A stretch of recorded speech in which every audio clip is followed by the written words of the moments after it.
আমি আজকে গত কয়েক মাস ধরে বলছি সামনের নির্বাচন এত সহজ নয়। আমার তো হিসেবে মিলে না ভাই। ঢাকা বিশ্ববিদ্যালয়ে জামাতে ইসলামীর এত ভোট থেকে আসলো। সাধারণ শিক্ষার্থীরা সাদিক কায়েমকে তাদের ইচ্ছায় ভোট দিয়েছে, তারা সবাই শিবির নয়। সাদিক কায়েমকে ভোট দেওয়ার জন্য শিবির করা লাগে না। আজকে গত কয়েক মাস ধরে বলছি সামনের নির্বাচন এত সহজ নয়। আপনারা যত সহজ ভাবছেন, নিজের মনে যতই বড়াই করুন, আরে বিএনপির তো শাখা প্রশাখা একদম গ্রাম পর্যন্ত আছে, অন্যদের কি এত আছে? এত বড়াইয়ের কিছু নেই। থাকতে পারে একটা শাখা প্রশাখা সকবৃন্দ, আমাদের নেতা কর্মীরা তৈরি করেছে সেই শাখা প্রশাখা, গ্রাম পর্যন্ত দলকে নিয়ে গেছে, ওয়ার্ডে ওয়ার্ডে দলকে নিয়ে গেছে। কিন্তু তারপরেও জনগণ ম্যাটার্স, জনগণ ম্যাটার্স। সেই জনগণই হচ্ছে আমাদের শক্তি, জনগণই হচ্ছে আমাদের সমর্থন, জনগণই হচ্ছে শক্তি।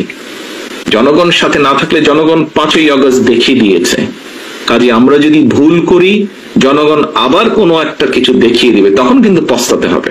বিএনপির কিছু মানুষ এখনো বুঝতে পারছে না যে পলিটিক্স পাল্টে গেছে।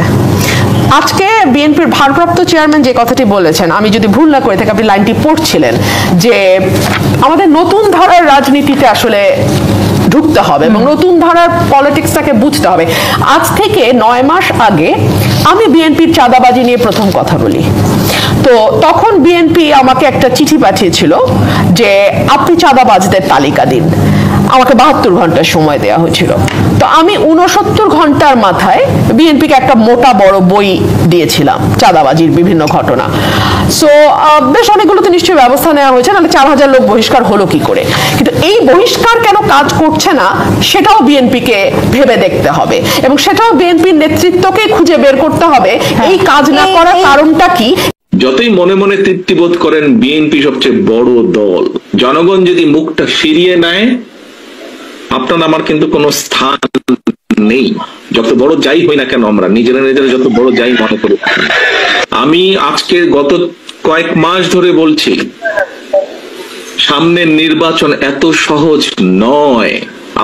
আমরা যখন 21শে হলের দিকে তাকাই, মুক্তিযুদ্ধের একটা হলের নাম, সেই হলে যখন আমরা দেখি স্বাধীনতার পরাজিত শক্তিরা বিজয়ী লাভ করে, আমরা ধিক্কার জানাই নিজেকে, ধিক্কার জানাই আমাদের সেই দলকে যারা কিনা চাঁদাবাজিতে ব্যস্ত হয়ে আছে, যারা কিন্তু ঘুমিয়ে আছে যে আমাদের ভালো কাজ করতে হবে। এই ভালো কাজ আমরা করতে না পারলে জাতীয় নির্বাচনে আবার ষড়যন্ত্রের মধ্যে আমাদের পড়তে হবে।